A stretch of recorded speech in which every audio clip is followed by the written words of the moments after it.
Hello दोस्तों, आप सभी का स्वागत है मेरे चैनल AR एनिमे वर्ल्ड में। आई होप आप सभी लोग बहुत ज़्यादा अच्छे होंगे। और आज मैं एक्सप्लेन करने जा रहा हूँ आई एम हेवनली डीमन का एपिसोड 34। और जिन लोगों ने पिछला एपिसोड नहीं देखा है वो लोग मेरे चैनल पे जाके देख सकते हैं। जिन लोगों ने अभी तक सब्सक्राइब नहीं किया तो सब्सक्राइब कर लो और बिना किसी देरी के इस वीडियो को स्टार्ट करते हैं। और हाँ, वीडियो को स्टार्ट करने से पहले लाइक शेयर कमेंट सब कुछ कर डालना। चलो अब स्टार्ट करते हैं अपने इस इंटरेस्टिंग वीडियो को। आई एम हेवनली डीमन के इस एपिसोड के स्टार्टिंग में कोई कहता है 1000 यंग, देन उसकी तरफ जियोक भी देखने लगता है। और ये कोई और नहीं, ये था यंग मास्टर एम। वहाँ पर इतनी बड़ी बोली देखकर सभी लोग हैरान हो चुके थे। और वैसे ही कहते हैं ये वो अमाउंट नहीं है जिसे हमारे जैसे प्रॉमिसिंग टैलेंट्स अफोर्ड कर सके। और जैसा कि एक्सपेक्ट किया गया था, जो नॉर्थन हेवन सुप्रीम फैमिली है वो तो सही में कुछ तो अलग ही है। देन वैसे ही जो यंग मास्टर इम होता है वो अपने सामने देखते हुए अपने मन में कहता है मैं तुम्हें ये जरूर महसूस कराऊंगा कि हमारे स्टेटस के बीच में क्या ही डिफरेंस है। देन वैसे ही वहाँ पर जो जज होता है वो चिल्लाते हुए कहता है अगर अब कोई बिट नहीं लगाना चाहता तो मैं 5 तक गिनने वाला हूँ। देन वैसे ही जो जज होता है वो अपनी काउंटिंग को स्टार्ट कर देता है। और जैसे ही वो 2 तक कहता है देन वैसे ही अपना जियोक हाथ को उठाते हुए कहता है 2000 टेल्स। और जब यंग मास्टर हिम और सभी लोग ये बात सुनते हैं तो सबके होश उड़ जाते हैं। सभी लोग हैरानी से बस जियोक को देखने लगते हैं। और इस समय जो चेरियोन थी वो भी बस ध्यान से जियोक को ही देखे जा रही थी। इस समय मानो कि वहाँ पर हल्ला गुल्ला मच चुका था। सभी लोग कह रहे थे क्या इसने क्या कहा 2000 टेल्स? क्या ये the heavenly dragon grand tournament का जितना भी जीतने वाला प्राइस था क्या ये यहाँ पर सब लगा देना चाहता है? और जब सभी लोग ऐसे बातें कर ही रहे थे वैसे ही जो जियोक होता है वो उस जज से कहता है कि अब तुम काउंटिंग को स्टार्ट नहीं करोगे? देन वैसे ही जियोक खुद से अपने आप से काउंटिंग करना स्टार्ट कर देता है 1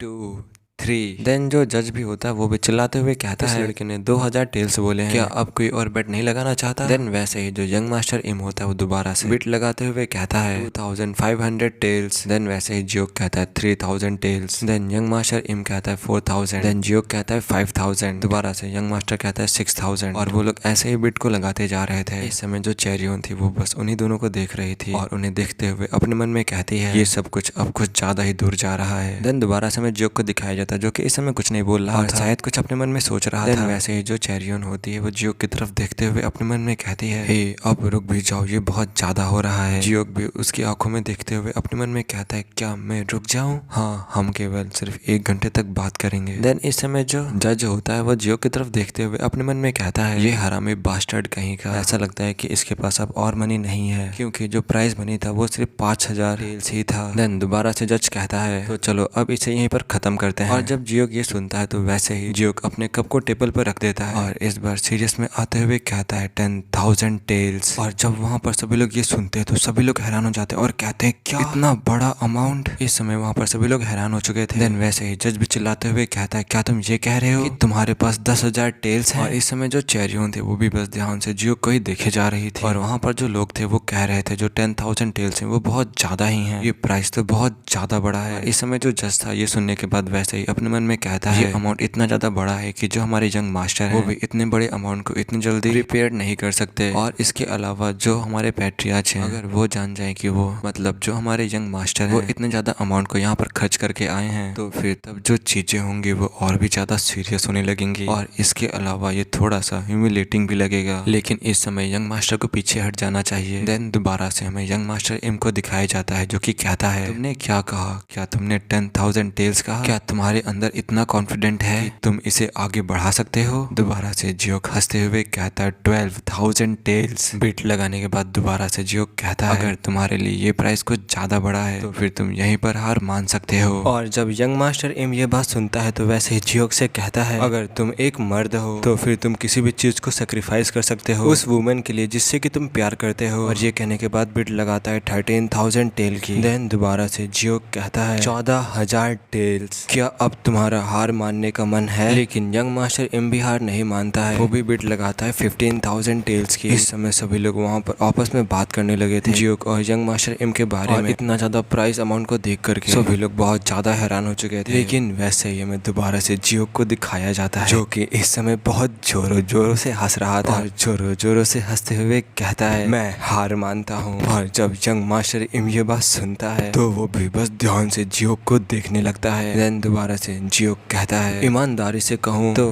क्योंकि ये खत्म हो चुका है मुझे ये कहना है कि एक वुमेन से सिर्फ 1 घंटा बात करने के लिए 15,000 टेल्स को खर्च करना ये बस एक पागलपन है।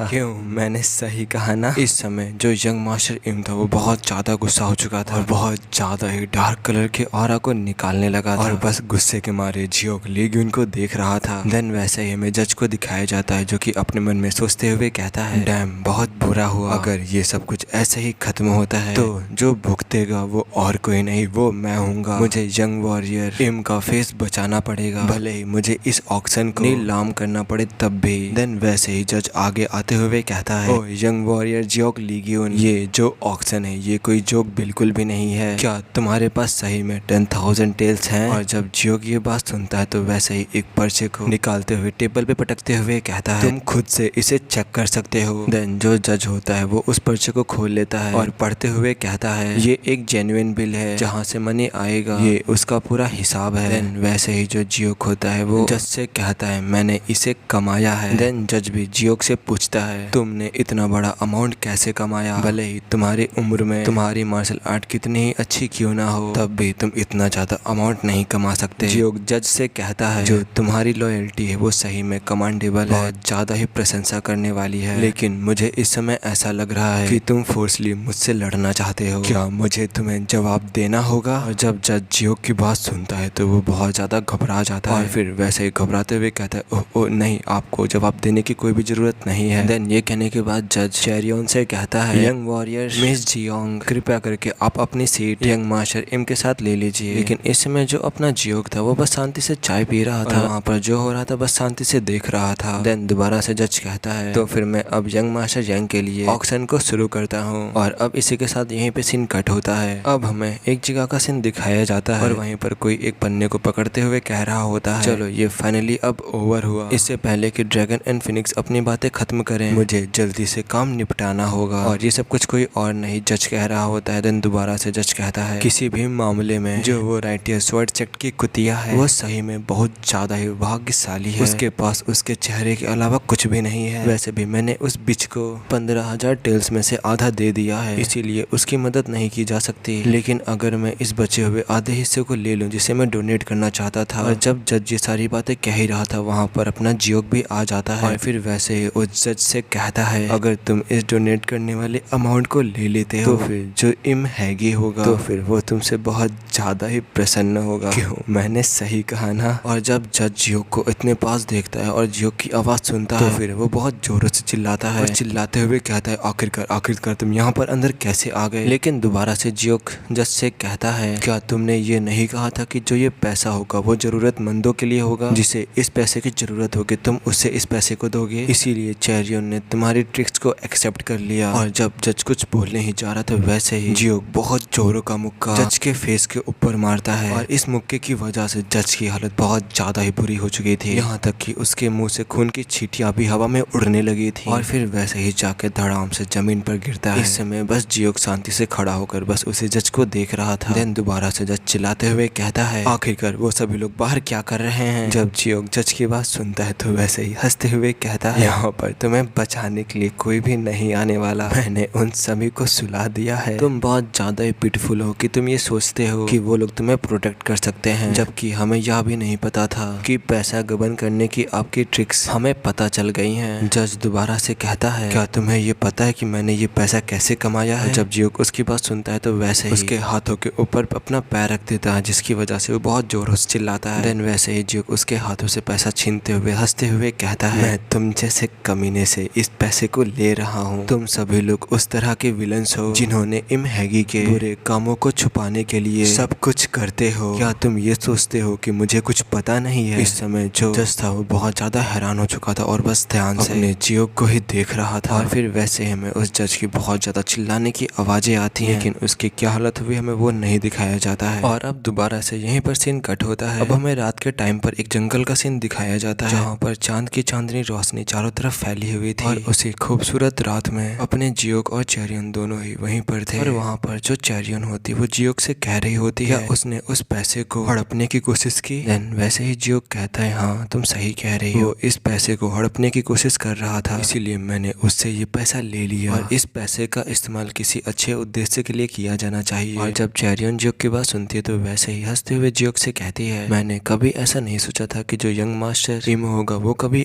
ऐसा करेगा। और जब जियोक चेरियन की बात सुनता है तो वैसे ही चेरियन से पूछता है, वैसे तुमने उस दौरान उससे क्या बातें की? चेरियन कहते, क्या बातें? उस टाइम पर जो यंग मास्टर इम था वो कुछ भी नहीं बोल रहा था, वो बस दारू को पीते ही जा रहा था, एक वर्ड भी अपने मुंह से नहीं बोल रहा था। देन जियोक भी कहता है, हाँ मैं समझ सकता हूँ कि वो ऐसा क्यों कर रहा था, और ये कह करके हंसने लगता है। देन वैसे ही चेरियन कहती है, लेकिन मैंने ये कभी भी एक्सपेक्ट नहीं किया था कि वो इस ऑक्शन में पार्टिसिपेट करेंगे। और जब जियोक चेरियन की बात सुनता है तो चेरियन को बताता है, वो कमीना तुम्हारा इस्तेमाल करके अपने प्राइड को बढ़ा रहा था, मतलब बढ़ाना चाहता था, इसीलिए वो चुपचाप नहीं बैठ सकता, ये बात तुम्हें भी पता है। खैर वो रुक गया क्योंकि तुम अनकंफर्टेबल लग रही थी, लेकिन देन वैसे ही चेरियन कहती है, तुमने उसके रुकने से ठीक पहले उसे उकसाने का तरीका ढूंढ लिया। वैसे ही जियोक हंसते हुए कहता है, अगर वो रुक भी जाता तो उसके बावजूद भी सब कुछ इतनी आसानी से खत्म नहीं होने वाला था, इसीलिए मुझसे जितना अमाउंट ऊंचा हो सका मैंने उतना अमाउंट ऊंचा उठाया और फिर उसे समाप्त कर दिया। देन दोबारा से जियोक चेरियन की तरफ देखते हुए कहता है, अगर, लेकिन। देन चेरियन भी जियोक की तरफ देखने लगती है। दोबारा से जियोक कहता है, अगर वो ऑक्शन तुम्हें पाने के लिए होता तो फिर तुम कभी कल्पना भी नहीं कर सकती कि मैं क्या दांव पर लगाऊंगा। और इस समय जो चेरियन थी वो बस ध्यान से जियोक को देखने लगी थी। देन वैसे ही जियोक ये कह करके दूसरी तरफ मुड़ जाता है और वहां से जाने लगता है, और जो चेरियन होती है वो बस एक जगह खड़ी होकर के जियोक को जाता हुआ देखने लगती है, और फिर वैसे ही जियोक को देखते हुए शर्माते हुए कहती है,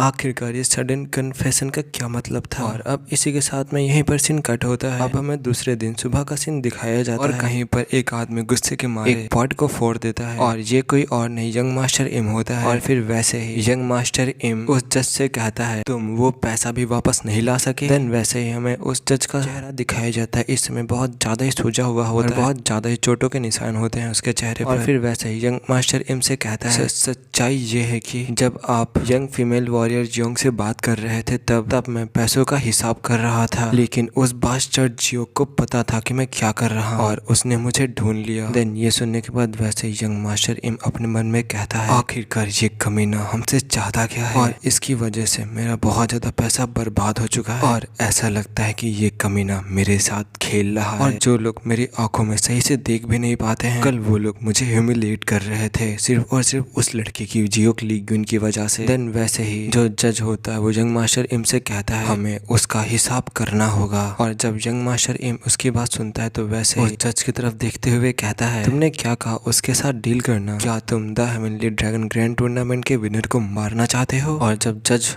यंग मास्टर इम की बात सुनता है तो यंग मास्टर इम से कहता है, हाँ हमें उसे मारना होगा। दोबारा से यंग मास्टर इम कहता है, हमारी फैमिली उनमें से एक थी जिसने the heavenly dragon grand tournament को होस्ट किया था, और अगर ये फैक्ट एक्सपोज्ड हो गया बाहर तो फिर हम लोग खत्म हो जाएंगे, और जो मेरे ग्रैंडफादर हैं वो मुझे कभी भी माफ नहीं करेंगे। और जब यंग मास्टर इम की बात सुनता है तो वैसे ही कहता है, तो फिर क्या बस आप ऐसे ही सहन करते रहेंगे और इसे ऐसे ही जाने देंगे? आपका सम्मान मिट्टी में मिल गया है। यंग मास्टर और जो र्यूमर्स हैं वो पहले से ही फैलने लगे हैं, सभी लोग कह रहे हैं कि आपने अपनी वुमेन और पैसे दोनों को ही खो दिया है उस न्यू विंड मैनर के कचड़े से। और जब यंग मास्टर इम ये सारी बात सुनता है तो वो बहुत ज्यादा गुस्सा हो जाता है और गुस्से में अपने दांतों को पीसने लगता है। दोबारा से जज यंग मास्टर इम की तरफ देखते हुए कहता है, उस हरामी की जो मार्शल आर्ट है वो एक्स्ट्रा ऑर्डिनरी है, लेकिन बिना किसी की नजर में आए उससे निपटने का एक तरीका है। यंग मास्टर इम कहता है, तुम्हारा मतलब ये है कि तुम्हारे पास रास्ता है उसे मारने का? और ये कह करके बहुत ज्यादा एविल लुक देने लगता है।